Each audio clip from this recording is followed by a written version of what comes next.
Hello, welcome to Podcast vs. Player. My name is Cal, and we have another review for you, and today it is this, which is the Maono PD200X dynamic microphone, and this was provided to us by Maono, but in no way influenced what I think of the product. Offering dual USB XLR connectivity, the PD200X dynamic microphone sits in the camp currently dominated by the ridiculously high-end Shure SM7B and the more widely accessible FiFine K688, but can Maono tempt you over with their PD200X? The PD200X comes in a slick wraparound sleeve concealing the Maono yellow box with a minimalistic black logo, whilst inside you'll find the PD200X itself, pre-attached shock mount, a USB-C to USB-C cable with integrated USB-A adapter, and a thread adapter with a user manual. The body of the PD200X is all metal with the exception of the dial and the shock mount, which are both plastic, but overall it has a really nice heft to it. Visually, it's very similar to the Shure SM7B and the FiFine K688, but what sets it apart is the built-in controls and RGB ring.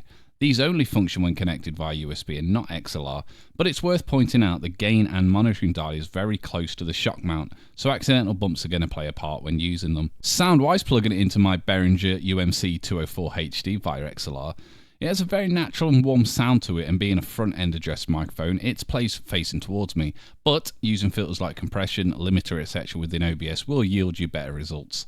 Connecting the PD200X via USB will give you access to the RGB ring and the gain controls on the mic itself, and my biggest gripe with this is that there's no way of telling you where the dial is sat.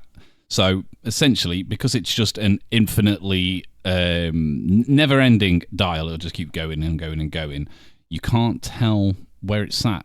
So you need to use both your ears and your eyes into something like OBS and just basically keep an eye on how high you are or how low you are, and then kind of change it from there. When you're connected via USB, you also get the ability to use Maono's free software, Maono Link, and this allows you to control certain aspects of the microphone, so equalizer, limiter, compressor, what color the lights are and stuff like that, but there's also filters in there to change the tone of the voice and how the microphone's working, and they are legacy, deep, natural, and bright.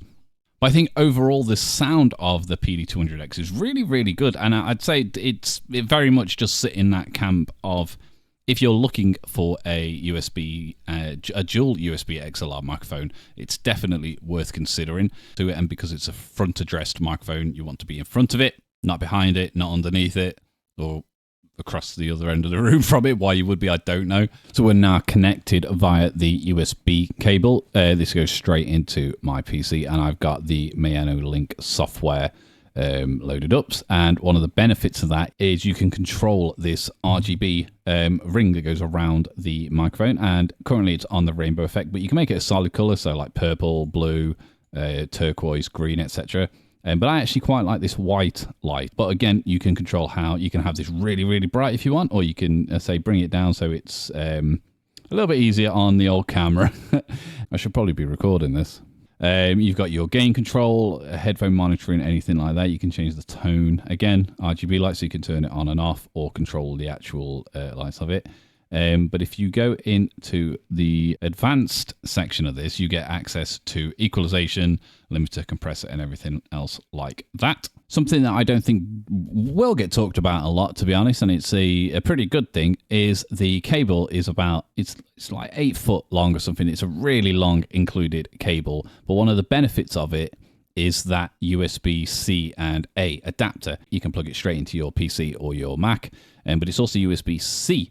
So you can plug it into your phone or your tablet, and you can use it for making your mobile content as well. So it opens up a bigger plethora of ways to record your content, get it sounding a lot better. Now, we've covered a number of dual USB and XLR microphones at podcastvsplayer.com, and I think these are the best types of microphones you can buy, providing you pick up a good one because it gives you that option of, if you're just starting out and you just want a USB microphone that you can just plug into your PC and start recording content, they are excellent. But they also open a door for further, like, future upgrading. If you decide to go down the XLR route, you get yourself a mixer or you get yourself an audio interface, you've already got an XLR microphone ready to go. You just need to get an XLR cable, because again, as I don't think I have mentioned, this doesn't come with an XLR cable, but it's got very good sound to it. It's aesthetically very pleasing. So the Maono Link software, which is only available when you're connected via USB, but it's an excellent option to have. Something I should point out is, if you are connecting via XLR but you do want the RGB lights, you can still connect the USB-C cable and connect it to your PC, and as long as you've got the XLR input selected on OBS or whatever recording software you're using, you can still use the light. If you want to see more, go to podcastversusplayer.com/review, where there is more on the Maono PD200X. There's also more reviews on other things, and podcasts and let's plays and game shows and lots and lots and lots of other things. And we'll see you on the next one. Goodbye.